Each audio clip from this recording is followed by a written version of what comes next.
Everyone, কেমন আছো সবাই? তো দেখো, লঙ্কাওয়ে থেকে আমরা চলে এসেছিলাম কুয়ালালামপুর, আর আমরা চলে এসেছিলাম আমাদের হোটেল ক্রাউন রেজেন্সি সার্ভিস সুইটে।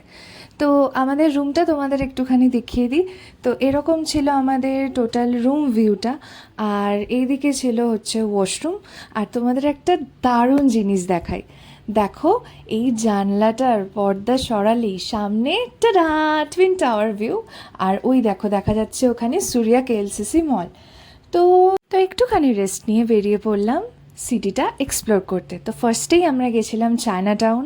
তো এখানের জিনিস নিয়ে তো কিছু বলারই নেই, এত ভ্যারাইটি অফ প্রোডাক্টস আর এত জিনিস, অনেক কিছু এখান থেকে শপিং করেছিলাম। তো তারপর বেরিয়ে পড়লাম একটুখানি নাইট ভিউ আর নাইট লাইফ এনজয় করতে।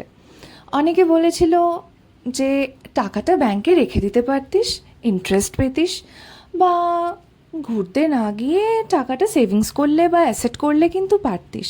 হ্যাঁ, হয়তো পারতাম, কিন্তু একটা কথা কি জানো তো, পরবর্তীকালে গিয়ে যখন স্মৃতির অ্যালবাম খুলে বসবো, তখন কিন্তু এই সুন্দর সুন্দর মুহূর্তগুলোই মনে থেকে যাবে, যেটা হয়তো কোনো ব্যাংকের ইন্টারেস্ট সেই আনন্দটা দিতে পারবে না।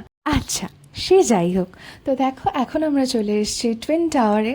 আর এখন আমরা সূর্যা কেএলসিসি মলের ভেতর দিয়ে যাব হচ্ছে টুইন টাওয়ার ভিউ দেখতে। তো সূর্যা কেএলসিসি মলের ভেতর দিয়েই এন্ট্রান্সটা অ্যাকচুয়ালি। তো এটা হচ্ছে পুরো মলের ভিউটা। এটা এত সুন্দর, এত সুন্দর, হয়তো আমি ভাষায় সেটা বোঝাতে পারবো না, চোখের সামনে থেকে দেখে আসলেই হয়তো তোমরা বুঝতে পারবে এটা সৌন্দর্যটা।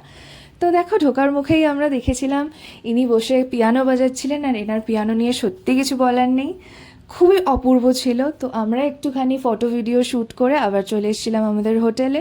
আর এই রাস্তাটা পেরিয়ে ওই পারে গেলেই ছিল টুইন টাওয়ার। তো চলো, আজকের ভিডিওটা এই অবধি।